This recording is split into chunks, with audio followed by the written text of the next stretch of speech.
Let us together pray the sixth novena to St Ignatius of Loyola, and our theme shall be Paris, Companions on Mission. In the name of the Father, and of the Son, and of the Holy Spirit. Amen. Introduction.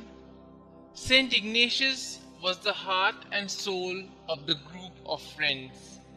His companionship nourished the rich humanity of their bond in his day-to-day relations.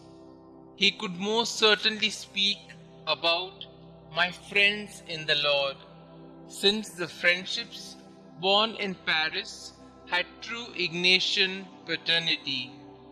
All his friends felt sad when Ignatius had to leave them in an effort to recover his health in Spain, and they experienced joy when they met up with him again in Venice more than a year later.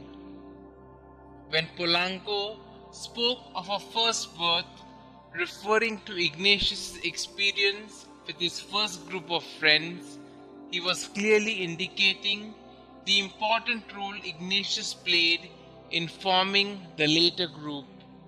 These companions, trained in the school of Ignatian friendship, kept growing in their profoundly human relationships, even after they dispersed in 1540 in response to the call for apostolic service. During today's novena, we shall pray for the grace that we grow in union of minds and hearts in the service of the Almighty God, like Ignatius and his companions. Opening prayer. God, our Father and Mother, we thank you for bringing us together as friends in the Lord. Fill us with the renewed zeal and vigor to toil in the mission you have given us. Bind us all in your love and kindness to lead a life worthy of our calling. We make this prayer through Christ our Lord. Amen. A reading from the Gospel according to St John, chapter 15, verses 12 to 16. This is my commandment, that you love one another as I have loved you. Greater love has no one than this, to lay down one's life for one's friend. You are my friends if you do what I command you.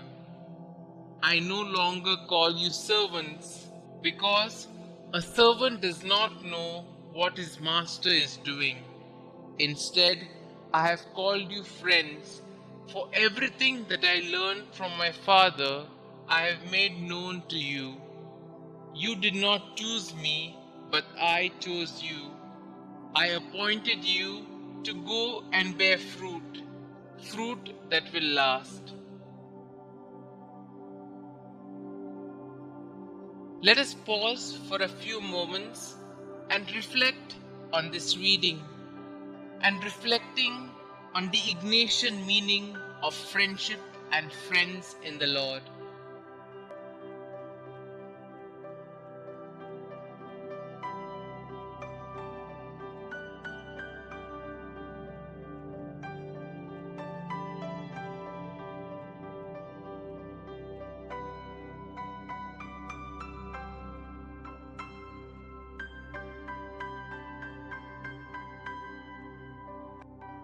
We Jesuits identify ourselves as friends in the Lord. It is not merely natural friendship born of emotional compatibility. Rather, it is a friendship with reference to Christ. It means you, I, and Christ. There is always a third person in this relationship between two Jesuits, the Lord. It is He whom we desire to follow personally and with others. It is He who unites us as His friends. We are first the companions of Jesus, then friends in the Lord. It is our companionship of Christ that binds us together in this friendship. This can be clearly seen in Ignatius's letters, where he manifests his profound understanding of companionship. St. Francis Xavier recalls with tears how touched he was by his friend's words. Among many other holy words of consolation in your letter, I was moved by your closing words, wholly yours, without ever being able to forget you, Ignatius. I read those words with tears, just as I write these with tears, remembering the times past and the great love you always had for me and still have.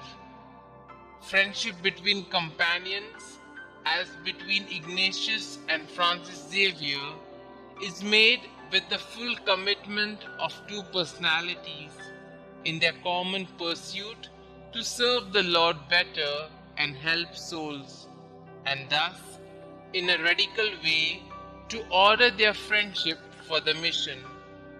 Because of the call received, the shared life, the discerned mission, the task borne, we are responsible one for another. We shall now pause for a few moments and put forth our petitions before the Lord.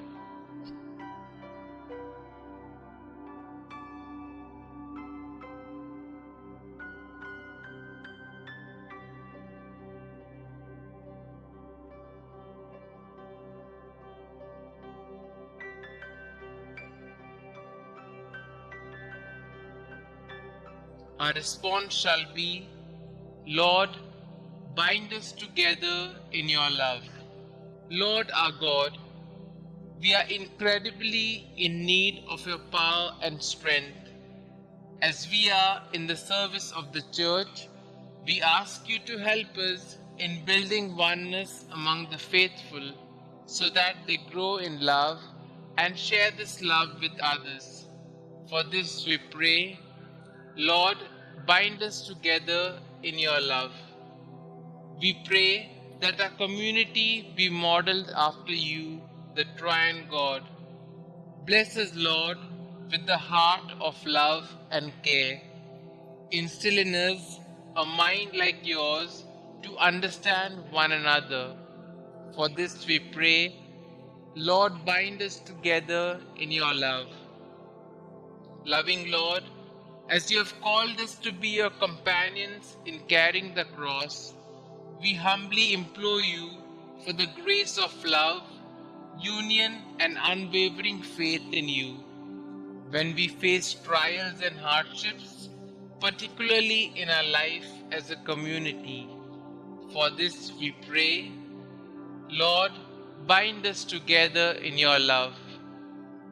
Lord, as friends in the Lord, help us to develop a deeper bond with you so that we may love you more intensely and follow you more closely, and thus our friendship with one another may truly flow from our friendship with you. For this we pray, Lord, bind us together in your love. We bring the Society of Jesus in a humble supplication that we be open, generous, united, and zealous to cater to the needs of the people as our first fathers did. For this we pray, Lord, bind us together in your love. Our Father who art in heaven, hallowed be thy name. Thy kingdom come, thy will be done, on earth as it is in heaven. Give us this day our daily bread, and forgive us our trespasses, as we forgive those who trespass against us. And lead us not into temptation, but deliver us from all evil. Hail Mary, full of grace, the Lord is with you. Blessed are you amongst women, and blessed is the fruit of thy womb, Jesus. Holy Mary, Mother of God, pray for us sinners, now and at the hour of our death. Amen. Concluding prayer. Dear Lord, we know we are sinners and unworthy, yet you've called us to be your friends and companions. We thank and praise you for our vocation. We pray, grant us the bond of love and communion that was with Ignatius and his first companions. Bind us together with bonds of acceptance, affection, encouragement, and team spirit rooted in you, that we may be able to fight a good fight under the banner of your cross as friends in the Lord. We ask this through Christ our Lord. Amen. Glory be to the Father, and to the Son, and to the Holy Spirit, as it was in the beginning, is now, and ever shall be, world without end. Amen.